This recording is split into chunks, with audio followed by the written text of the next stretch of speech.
2025-এর শেষ স্বাধীনতা দিবস পালন করেছিলেন মমতা বন্দ্যোপাধ্যায় মুখ্যমন্ত্রী হিসাবে।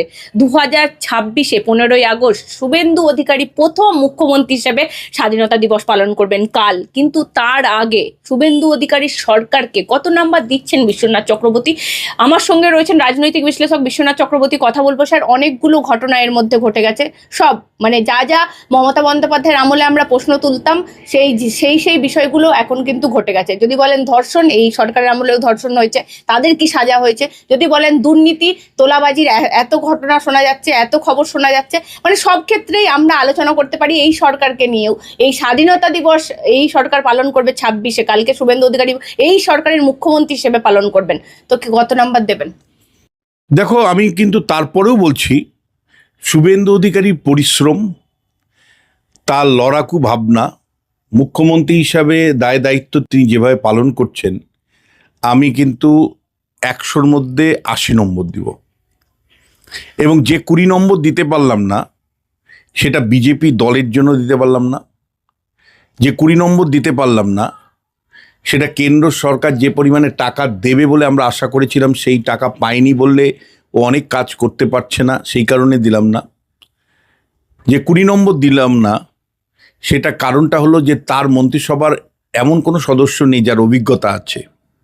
ফলে একটা কার্যত নতুন সব মুখকে নিয়ে একমাত্র শুভেন্দু অধিকারী সরকারি কাজের অভিজ্ঞতা ছিল এরকম একজন মানুষ, বাদবাকি সবাই নতুন মুখ।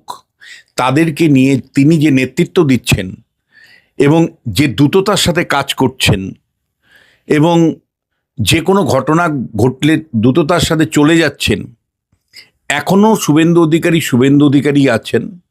যেদিন শুভেন্দু অধিকারী থাকবেন না সেটা আলাদা কথা।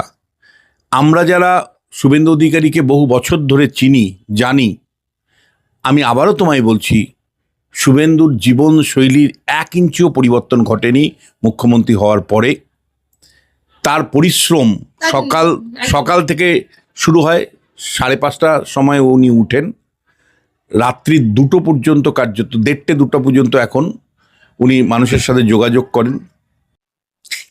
এই পরিশ্রম, সকালবেলা উত্তরবঙ্গ তো বিকেলবেলা আসানসোল, সন্ধ্যাবেলায় কলকাতা, এই পরিশ্রম এবং যেভাবে শিল্পায়নের উদ্যোগ তিনি নিয়েছেন, বিভিন্ন দপ্তরে দেখো কেউই অভিজ্ঞতা সম্পন্ন নয়, সেই দপ্তরগুলোকে বিধায়ক হয়ে প্রথমবার মন্ত্রী হয়ে গেছে একদম। ফলে এদেরকে চালানোটাও খুব সহজ নয়। আর মমতা বন্দ্যোপাধ্যায় তো সিদ্ধান্ত একা নিতেন, এখানে তো সিদ্ধান্ত আরএসএস নেয়, আরএসএসের বিভিন্ন সংগঠনগুলো নেয়, রাজ্য স্তরে বিজেপির পার্টি হিসাবে নেয়, দিল্লির থেকে মোদি অমিত শাহ বা পিএমও অফিস থেকে নেয়, তারপরে তার সাথে যুক্ত করে দিয়েছে একজন অ্যাডভাইজার সুব্রত গুপ্তকে। ফলে নানা স্তরে ফিল্টার করে করে শুভেন্দু অধিকারীকে কিন্তু সিদ্ধান্তগুলো নিতে হচ্ছে। ফলে মমতা বন্দ্যোপাধ্যায় যেমন ফ্রি হ্যান্ড ছিলেন, উনি যা ভাবতেন সেই অনুযায়ী সিদ্ধান্ত নিতে পারেন। সেই জায়গা থেকেও আমি বলছি না, সিদ্ধান্ত নেওয়ার ক্ষেত্রে মমতা বন্দ্যোপাধ্যায় যেমন কুইক সিদ্ধান্ত নিতে পারতেন, কারণ তিনিই সিদ্ধান্ত নিতেন, আর কেউ সিদ্ধান্ত নিতেন না। এখানে বহুস্তরীয় ভাবে সিদ্ধান্ত নিতে হয়, সেই কারণেই মন্ত্রিসভা গঠন করতে এত সময় লেগেছিল এবং দপ্তরগুলো বন্টন করতে এত সময় লেগেছিল, এবং মন্ত্রিসভার বিভিন্ন দপ্তরকে চালনা করতে গিয়েও সময় লাগছে। তুমি জানো যে মানুষ কিন্তু কোনো জায়গায় একটু বিরক্ত হচ্ছে যে এখনও কেন কাজটা হচ্ছে না। ধরো বিভিন্ন রাস্তাগুলো খারাপ, সেই রাস্তাগুলো কেন জোড়াতাপ্পি দেওয়া হচ্ছে না, মমতার সময় তো দেওয়া হতো, বাম আমলে দেওয়া হতো। এরকম অসংখ্য কাজ আছে যে কাজগুলো যে দ্রুততার সাথে হওয়ার কথা সেটা হচ্ছে না। তার কারণটাই একটা পরিষ্কার আমি বলছি, বেশিরভাগ ক্ষেত্রেই প্রথমবারের জন্য মন্ত্রী হয়েছেন, দপ্তরকে সামলে যেভাবে নেতৃত্ব দেওয়া দরকার অধিকাংশ মন্ত্রী এখনও সেইভাবে গড়ে ওঠেনি। কিন্তু মুখ্যমন্ত্রী যেহেতু নজরদারি আছে, আমি তো দেখলাম যে শিক্ষা দপ্তর উনি হস্তক্ষেপ করবেন না বলছিলেন, সেই শিক্ষা দপ্তরে শেষ পর্যন্ত শুভেন্দু অধিকারীর হস্তক্ষেপই কিছুটা নড়ল সম্প্রতি। ফলে সব মিলে আমি কিন্তু আবারও বলছি দর্শক বন্ধু, আমি ভেবে চিনতে কোনো আবেগ দিয়ে নয়, শুভেন্দু অধিকারীকে 100-র মধ্যে 80 মার্ক দিচ্ছি। এবং গত স্বাধীনতা দিবসে মমতা বন্দ্যোপাধ্যায় মুখ্যমন্ত্রী হিসাবে শেষবার অভিবাদন নিয়েছিলেন রেড রোডে। আগামীকাল শুভেন্দু অধিকারীর রেড রোডে অভিবাদন গ্রহণ করবেন। ব্যক্তি শুভেন্দু অধিকারীর একটা আকাঙ্ক্ষিত দিন, নেতা শুভেন্দু অধিকারীর কাছে কালকের দিনটা রেড মানে ল্যান্ডমার্ক ডে, এবং তিনি যে স্বপ্নটা দেখতেন রাজ্যের একেবারে শীর্ষ পদ, সেই পদে থেকে কালকে কিন্তু স্বাধীনতা দিবস পালন করবেন। এবং স্যার আর একটা জিনিস, বিজেপি সরকারকে কত দেবেন? তো সরকারের সামগ্রিক বিচার কিন্তু আমি তোমায় বলছি, দল হিসেবে বিজেপি, দল হিসাবে বলছো তো, দল হিসাবে বিজেপি কিন্তু ফেল করেছে আমার কাছে। আমি কিন্তু কোনো আবেগতাড়িত হয়ে বলছি না। মানে দেখো, শ্রমিক আমার ভীষণ ভালো বন্ধু। বিজেপির যে কয়টা লোক আমাকে সবচেয়ে বেশি পছন্দ করে, শ্রমিক ভট্টাচার্য তার মধ্যে অন্যতম। ফলে শ্রমিকের প্রতি আমি কোনো মানে বিদ্বেষ করে বলছি না। শ্রমিক আমার অত্যন্ত বন্ধু এবং শ্রমিক আমাকে অত্যন্ত স্নেহ করে। 100-র মধ্যে কত দেবেন? তারপরেও আমি বলছি, বিজেপির বিরুদ্ধে ইতিমধ্যেই তোলাবাজির অভিযোগ, এবং সেটা বিজেপির নেতারা বলছেন। বিজেপি ইতিমধ্যেই গোষ্ঠীগত মানে লড়াই সর্বত্র তুমি দেখতে পাচ্ছ। বিজেপি অহংকার, এটা সবচেয়ে চোখে লাগছে। আমি শ্রমিককে রিকোয়েস্ট করব, ভাই শ্রমিক, আমি তোমার বন্ধু, আমি তোমার শত্রু নই। ফলে তুমি এমএলএ, বিশেষ করে যারা এমএলএ হয়েছে, তাদের অহংকার যেভাবে গলায় অহংকার প্রকাশ পাচ্ছে, তোমার নেতাদের কেউ কারো সবার নয়, নিশ্চয়ই সবার না। আবারও বলছি শ্রমিক, আমি সবাইকে ইঙ্গিত করছি না, সব বিধায়ককে ইঙ্গিত করছি না, কিন্তু অনেক বিধায়ক আছেন তারা যেভাবে দম্ভ দেখাচ্ছেন, মানে একেবারে মানে লেফটের শেষ পর্যায়ে নেতারা যেভাবে দম্ভ দেখাতেন, তৃণমূলের নেতারা যেভাবে দম্ভ দেখাতেন, দেখে নিব ওটা করে নিব, ওটা দেখতে হবে, এই যে গলার টোন, এই টোনে কিন্তু ভাই আপনার অনেক এমএলএ, আপনার অনেক নেতারা কিন্তু অভ্যস্ত হয়ে উঠছে। এবং একই সাথে আপনার নেতারা কিন্তু বহু ক্ষেত্রে দুর্নীতিগ্রস্তদের সাথে ওঠা বসা করছে। এটা মানে দল হিসাবে সেই কারণেই আপনি ফেল করেছেন। এবং একই সাথে আপনার ফেলের জন্য আপনি একা দায়ী নয় শ্রমিক, আপনার ফেলের জন্য আমি অবশ্যই বলবো, নরেন্দ্র মোদী, অমিত শাহর যে পলিসি তৈরি করেছে সেটা আপনার দলের কর্মীরা যেমন পছন্দ করছে না, ঠিক তেমনিভাবে সাধারণ মানুষ পছন্দ করছে না। সাধারণ মানুষ প্রশ্ন তুলছে যে সায়নী ঘোষদের নেওয়ার কী ছিল, কেন সায়নী ঘোষদের মতন যাদের বিরুদ্ধে বিজেপি কর্মী সমর্থকরা লড়াই করলো, সাধারণ মানুষের ক্ষোভ বিক্ষোভ সায়নীর থেকে শুরু করে রচনা বন্দ্যোপাধ্যায় থেকে শুরু করে কাকলি ঘোষ দস্তিদার থেকে শুরু করে সবার বিরুদ্ধে আছে, পাপি হালদার, তাদেরকেই আবার দলে নিতে হলো নরেন্দ্র মোদী, অমিত শাহ জাতীয় স্বার্থের নাম করে, অ্যামেন্ডমেন্ট বা সংশোধনের নাম করে। এটা সাধারণভাবে মানুষ নিতে পারেনি, বিজেপি কর্মী সমর্থকরাও নিতে পারেনি। এক একটা ছবি আমি স্যারকে এই জন্যই বলছি, স্যার দিল্লিতে কালকে রচনা ব্যানার্জি, দিল্লির মুখ্যমন্ত্রী রয়েছেন রেখা গুপ্তা, তার সঙ্গে রয়েছেন শতাব্দী রায়, এরা সব এক লাইনে বসে রয়েছে। আমি তোমায় বলছি, ওই কারণেই বলছি, কাকুলি ঘোষ দস্তিদার। একইভাবে আমি বলবো যে দলীয় সিদ্ধান্ত নিশ্চয়ই একটা ছিল, যে যেভাবে ঋতব্রত শিবিরের সাথে ওঠা বসা, যেভাবে ঋতব্রত শিবিরকেও ভাঙা হলো, বা ভালো তৃণমূল খারাপ তৃণমূলের তত্ত্বটা আসলো, যে বিজেপি বলেছিল যে দুর্নীতির সাথে কোনো রকম রফা করা হবে না, সেই শ্রমিক ভট্টাচার্যকে পতাকা দিতে হলো প্রকাশ চিক বড়াইকে পতাকা দিতে হলো। ফলে যাদের বিরুদ্ধে শ্রমিকই অভিযোগ করেছিল, বা সুকান্ত মজুমদাররা অভিযোগ করেছিলেন যে এরা দুর্নীতিগ্রস্ত, মনস্টিকাররা অভিযোগ করেছিলেন, তাদেরকেই যখন পতাকা দিয়ে আবার বিজেপির দলের রাজ্যসভার সদস্য করতে হয়, তখন বুঝতে হবে যে কিছু একটা প্রবলেম দলের মধ্যে আছে। এবং যেমন দলের কর্মী সমর্থকদের কাছে আপনি যান শ্রমিক, আমি দায়িত্ব নিয়ে বলছি, আপনি হাওড়া স্টেশন বা শিয়ালদা স্টেশনে যান, গিয়ে বলুন যে দলের এই কর্মসূচি বা যেভাবে দল চলছে সেটাতে তারা খুশি কিনা।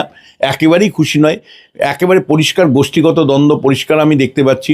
আমি পরিষ্কার দেখতে পাচ্ছি একটা শ্রেণীর লোক খাওয়ার জন্য একদম লালায়িত অবস্থায় আছে, তৃণমূলের সাথে সখ্যতা তারা লোকাল লেভেলেও বাড়াচ্ছে, মানে সব মিলে। এবং দলের কোনো শৃঙ্খলা বলে কেউ নেই, প্রত্যেকেই নেতা নিজেকে ভাবছে, আর প্রত্যেকের মানে ভাষা, অন্ততপক্ষে ক্ষমতার ভাষা প্রকাশ পাচ্ছে দেহের মধ্য দিয়ে। এবং অ্যাটিটিউডও অত্যন্তভাবে বলা যায় যে মানে মন্ত্রী থেকে নেতার থেকে শুরু করে মানে এমএলএ বহু লোকে মনে হচ্ছে তৃণমূলের নেতাদের দেখছি। ফলে সেই জায়গা থেকে আমি তোমায় বলছি, স্বাধীনতার পাককালে তুমি যদি আমাকে অ্যাসেস করতে বলো, কোনো ভেদভাব করে আমি বলছি না, আবারও বলছি না, যে আমি আবারও বলছি তোমাকে, আমি কেন শুভেন্দুকে পাস মার্ক দিলাম, 80% নাম্বার দিলাম, কেন দল বিজেপিকে আমি পাস করাতে পারলাম না, তার কারণগুলো আপনি বললেন। তার কারণগুলো আমি বললাম। এটা জানি, আমি আবারও বলছি, শ্রমিক আমাকে সবচেয়ে বেশি পছন্দ করে, শ্রমিক আমাকে অত্যন্ত স্নেহ করে, ভালোবাসে। ফলে শ্রমিকের প্রতি আমার কোনো বিদ্বেষ নেই। ফলে শ্রমিকও জানে যে ওকে সবচেয়ে বেশি পছন্দ করি আমি। ফলে সেই জায়গা থেকে কিন্তু আমি যে অবজেক্টিভ অ্যানালিসিসটা করলাম সেটা হলো চারিদিকে মানুষ এবং বিজেপি কর্মী সমর্থকরা এই দল বদলটাকে কিছুতেই মেনে নিতে পারছে না। তারা কিছুতেই মেনে নিতে পারছে না এক শ্রেণীর নেতা, তাদের ভাষা, দৈহিক ভাষা, তাদের মুখের ভাষা, তারা যেভাবে মানে আধিপত্য দেখাচ্ছে, সেই আধিপত্যের বিরুদ্ধেও মানুষ কিন্তু পরিষ্কার অবস্থান নিচ্ছে। আবার সায়নী ঘোষদের মুখে ডায়লগ শুনতেও মানুষ পছন্দ করছে না। নরেন্দ্র মোদী এত কাজ করেছেন, অমিত শাহ কথা বলার জন্য সংসদে রেডি আছেন, মানে অমিত শাহর প্রশংসা সায়নীর থেকে কেন শুনতে হবে? একেবারেই এইটা বিস্ময়কর। কিন্তু তারপরেও দেখো, মানে আমার পাস ফেলটা 60% মধ্যে, অর্থাৎ তুমি যদি 60 পাও, 60 দিচ্ছেন, হ্যাঁ না, 100 মধ্যে 60 পেলে পাস। শুভেন্দু অধিকারী 60-এর জায়গায় 80 পেয়েছে প্রশাসক হিসাবে। মানে সংগঠক হিসাবে বা দলীয় সভাপতি হিসাবে আমি সৌমিককে 50 দিলাম, 60 দিতে পারছি না। তার কারো যে ডেফিসিয়েন্সিগুলো বললাম, তার সাথে সাথে আরেকটা মানে পজিটিভ দিক আমি বলি যে 50 কেন দিলাম। 50ও তো নাও দিতে পারতাম, 50 দিলাম আরেকটা কারণেই। সেটা হলো অতি দ্রুততার সাথে ও যেটা করতে পেরেছে সেটা হলো যে আরএসএস এর যে শাখা সংগঠনগুলো আছে, যেমন শিক্ষকদের ক্ষেত্রে ABRSM, সেটাকে যেমন সারা পশ্চিমবাংলায় ছড়িয়ে দিতে পেরেছে, সংগঠনটাকে বিস্তার করতে পেরেছে, BMS সংগঠনটাকে চারিদিকে বিস্তার করতে পেরেছে। এবং বিজেপির যে ভাবধারা, প্রতিনিয়ত সরকার এবং দল তারা ধরো তেরাঙ্গা সপ্তাহ পালন করছে 9 তারিখ থেকে 17 তারিখ পর্যন্ত। মানুষের মনের মধ্যে একটা আবেগ সৃষ্টি করে, তারা হিন্দুত্বের আবেগ, এই আবেগটা কিন্তু আবারও বলছি, তারা যে রাজনীতির দর্শনে বিশ্বাস করেন, অর্থাৎ ধরো শ্যামাপ্রসাদ মুখার্জির জন্মশতবর্ষী উপলক্ষে তারা একের পর এক কর্মসূচি নিয়ে হিন্দুত্বের রাজনীতি, হিন্দু ভাবনার রাজনীতি। আজকেও শুভেন্দু অধিকারীকে দেখলাম যে হিন্দুত্বের রাজনীতি নিয়ে তিনি বলছিলেন। আবার একইভাবে ওনারা 15ই আগস্টকে যে বিভীষিকা হয়েছিল, গেটার ক্যালকাটা কিলিং হয়েছিল, সেইটাকে মানুষের মনের মধ্যে ঢোকাতে চাইছেন যে ভাই ওই বিভীষিকাটাকে মনে রাখো। সেইটা বিজেপির হলো ডিভাইড অ্যান্ড রুল পলিসির আন্ডারে, অর্থাৎ হিন্দু এবং মুসলিমদের মধ্যে যে একটা বাইনারি তৈরি করা, সেটা ওনারা সবসময় রাষ্ট্রবাদের নাম করে করেন। ওনারা সবসময় এটা হিন্দু ন্যাশনালিস্টিক ভাবনা মোড়কে করেন। কিন্তু আলটিমেটলি এটা এক ধরনের ডিভিশন। অর্থাৎ তুমি যখন তেরাঙ্গা নিয়ে মিছিল হচ্ছে, একই সাথে বলা হচ্ছে তেরাঙ্গা দেখে কারা জ্বলছে বুঝতে পারছেন? যারা আজাদি চায়। আবার যারা আজাদি চায় তারা বলছে আমরা ভুকা থেকে আজাদি চাই, আমরা দুর্নীতির থেকে আজাদি চাই, আমরা ভ্রষ্টাচার থেকে আজাদি চাই। ফলে একটা ন্যারেটিভ, কাউন্টার ন্যারেটিভ আমি পরিষ্কার দেখতে পাচ্ছি। কিন্তু মানে বিজেপি দল কিন্তু একেবারে গ্রাসরুট লেভেলে দ্রুততার সাথে নিজেকে বিস্তার করতে পেরেছেন, এবং এই বিস্তার করতে গিয়ে তারা তৃণমূলের নেতা কর্মী সমর্থকদেরকে নিচ্ছেন। নানা রকম গল্প চলছে, বক্তব্য চলছে, সত্যি কিছু মিথ্যে। কিন্তু একটা জিনিস আমি পরিষ্কার ধরা পড়ছে আমার চোখে, সেটা হলো সর্বস্তরে তৃণমূলের নেতা কর্মী, কাউন্সিলর, MLA তারা বিজেপি দলটাকে প্রায় গ্রাস করে ফেলেছে। এখান থেকে কিন্তু বিজেপি বেরোনো সম্ভব নয়। আমি যে রাজনৈতিক সংস্কৃতি দেখতে পাচ্ছি সেটা হলো তৃণমূল কংগ্রেসের 2.0 বা 2.0, অর্থাৎ দল হিসাবে কিন্তু তৃণমূলেরই একটা সম্প্রসারিত রূপ বিজেপির মধ্যে পাবো, হয়তো হিন্দুত্বের মোড়কে, হিন্দু ভাবনার মোড়কে। কিন্তু প্রশাসন যেটা আমরা পাচ্ছি বা সরকার যেটা পাচ্ছি সেটা মমতা বন্দ্যোপাধ্যায়ের থেকে ফার বেটার হবে, অনেক বেশি দুর্নীতিমুক্ত হবে, এবং একই সাথে শিল্পের বিকাশ ঘটবে, কলকারখানার বিকাশ ঘটবে, কিছু মানুষের চাকরি হবে, একটা গভর্নেন্স মিনিমাম। বিকাশ বলতে কি বলতে যাচ্ছেন? একাডেমিকে রং চেঞ্জ করা বারবার করে? না, এটা কিন্তু একেবারেই নয়, এটা আধিপত্যবাদ একটা। মানে ধরো আমি তোমাকে বলছি, একাডেমি অফ ফাইন আর্টসে যখন প্রথম আমি নাটক দেখতে গিয়েছিলাম, সেটা রং ছিল পোড়াইট মাটির, অর্থাৎ টেরাকোটার যে রংটা, যেটা তোমার গিয়ে বিশ্বভারতীতে আছে, শান্তিনিকেতনে। তারপরে এটা মমতা বন্দ্যোপাধ্যায় এসে সাদা রং করে দিলেন। তারপরে সেই সাদা রং মমতা বন্দ্যোপাধ্যায় চেঞ্জ করেছেন প্রথম, মনে রাখতে হবে তৃণমূল প্রথম কিন্তু রং চেঞ্জ করেছেন। তৃণমূল সর্বত্র রাজ্যের রং চেঞ্জের রাজনীতি এনেছিলেন। তারপরে হঠাৎ করে মানে বিজেপি ক্ষমতায় আসার পরে ওই একাডেমিক ফাইন আর্টসের কাউন্টারগুলোতে রং করে দেওয়া হলো, মানে গেরুয়া রং করে দেওয়া হলো। ওটা একটা আধিপত্য, যে আমি সারা রাজ্যে জিতেছি, ফলে এখানে গেরুয়া থাকবে, আমাদের উপস্থিতি জানান দেব, আমরাই শেষ কথা। এইটা হলো আধিপত্যবাদ।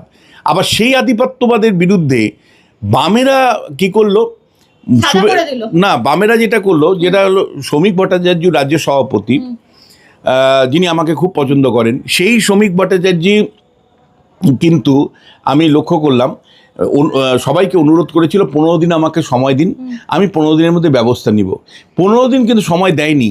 এরা বামপন্থী বা হুগলির এক নেতা, তার নেতৃত্বে বামপন্থী শিল্পী সাহিত্যিক সব একত্রিত হলো এবং তাকে বিকাশ ভট্টাচার্যকে আনলো।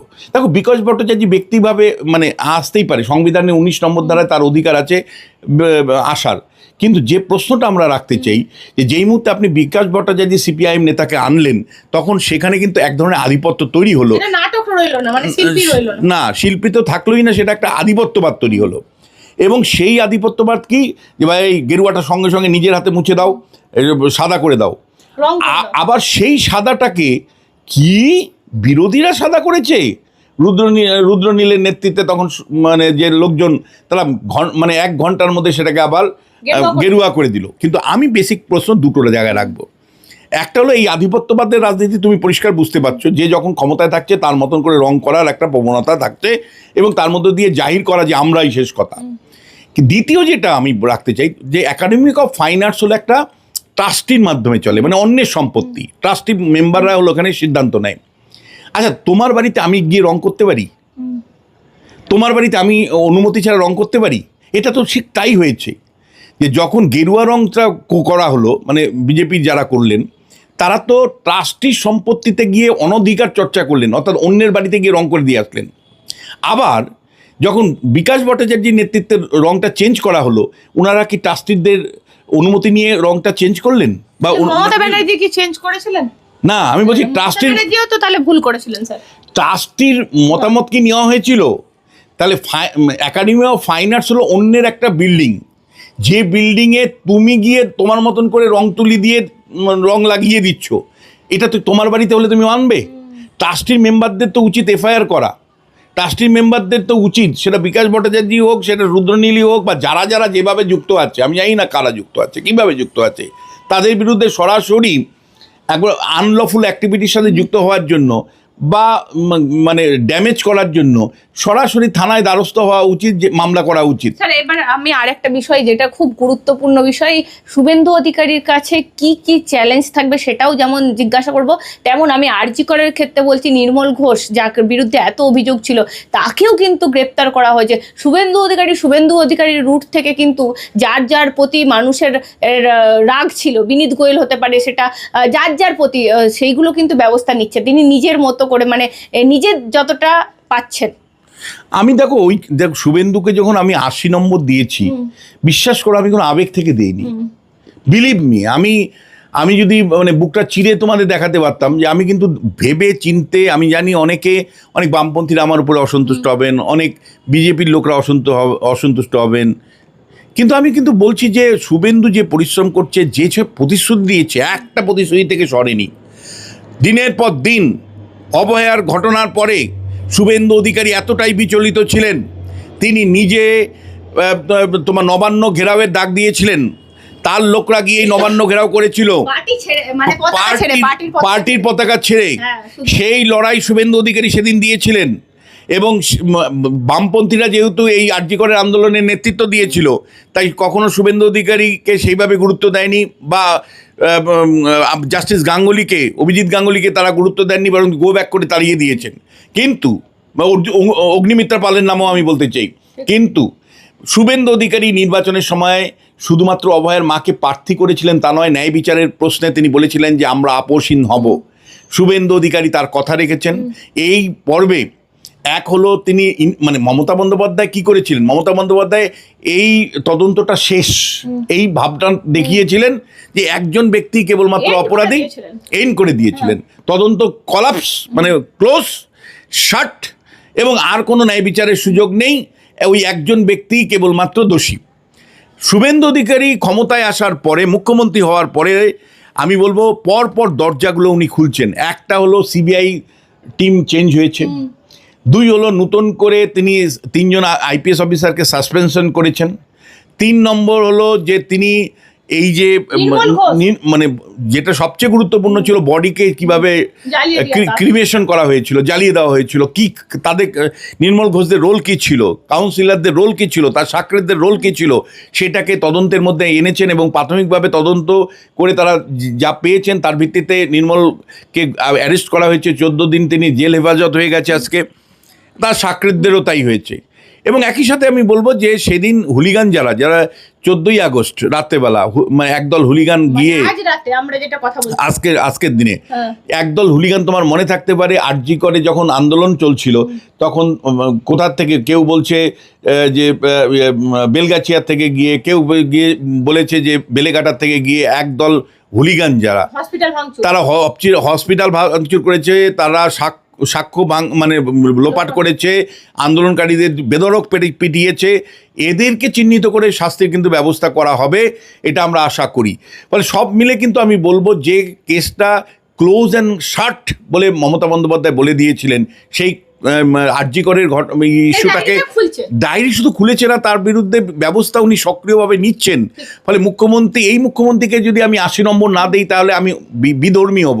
অনন্ত মহারাজ অনন্ত ক্ষমা চেয়েছেন, কিন্তু আমি তারপরে আমি বলবো যে অনন্ত মহারাজের যে ভিডিও বা তার বক্তব্যটাকে সামনে এনে যারা অলরেডি অ্যারেস্ট হয়ে গেছেন, তুমি জানো কয়েকজন অ্যারেস্ট হয়েছেন, তাহলে অনন্ত মহারাজের বক্তব্যকে ভিডিওতে রেখে যারা অ্যারেস্ট হয়েছেন তারা যদি অপরাধী হন তাহলে অনন্ত মহারাজ তো আরো বড় অপরাধী।